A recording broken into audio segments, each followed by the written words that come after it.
Радикалдык феминизм көптөгөн феминисттик идеялардын негизи болгон феминизм багыттарынын бири. Бул багыттан кийинчерээк ар кандай саясий феминисттик кыймылдар тараган. Радикалдык феминисттер аялдарды басмырлоо, басынтуунун эң кеңири жайылган жана эң катуу түрү деп эсептешет. Алардын пикиринде аялдар биологиялык класс катары тарыхта биринчилерден болуп, башка биологиялык класс тарабынан басмырланган дешет.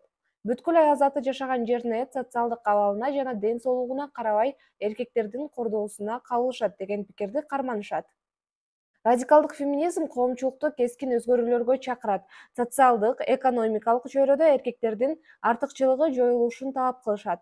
Бул кыймылдын радикал деп аталышынын себеби алар аялдардын басымга кабылышы, расалык, маданий жана экономикалык класстын рамкасынан чыгып, пайдубалдай бекемделип калган деп эсептешет. Бул феминисттердин айтымында аялдарга үстөмдүк кылган патриархалдык коом тең укуктуулукка татыктуу эмес. Себеби мындай коомдогу аялдар дайыма эзүүгө, басымга туш боло беришет. Эч бир юридикалык, экономикалык укуктар, мыйзамдагы жана саясий институттардагы өзгөрүүлөр аял затын патриархалдык эзүүдөн куткара албайт. Ошондуктан радикалдык феминисттер баарыбызды адилетсиз коомдон бошотуу үчүн патриархаттын талаптарын толук жок кылуу керек дешет. Радикалдык феминизм эркектердин бийлиги коомдогу көнүмүш тажрыйба менен негизделип колдоого алынып турат деп эсептейт.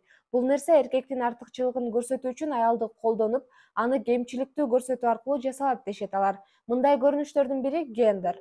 Аялдын автономиясын басынткан жана биологиялык негизи жок социалдык жактан түзүлгөн бир иерархия.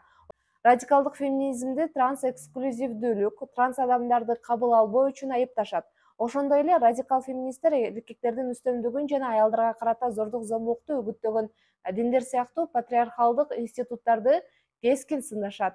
Алар ошондой эле көпчүлүк аялдар патриархат таңуулаган баалуулуктарды менин жеке каалоом деп адашып түшүнө алышат деген пикирде. Радикалдык феминизм аял затынын басмырлануусуна эркектердин аялдардын репродуктивдик күчүнө жек көрүү менен караганы себеп дешет. Эне болуу маселеси радикалдык феминисттердин көңүл борборунда. Радикалдык феминизм биологиялык эне, социалдык эне эмес экенин баса белгилеп, коомчулуктун көз карашы боюнча эң жакшы эне бул биологиялык эне болсо деле, энеликтин интерпретациясын өзгөртүүсүн сунуштоодо. Ошол эле учурда бала төрөө аялга рахат берип, жеке өнүгүүсүндө маанилүү ролду ойносо, анда ал төрөттөн баш тартпашы керек. Бирок аялды патриархат таңуулаган энелик милдеттен бошотуп, денесин өзү башкарууга мүмкүнчүлүк алышы керек. Убакыттын өтүшү менен радикалдык феминизм ар кандай топтордогу аялдар кесилишкен басмырлоого туш болгонун, класс, раса, майыптык ар кандай аялдардын жашоосуна системалуу структуралык таасирин тийгизгенин кабыл алып келе жатышат.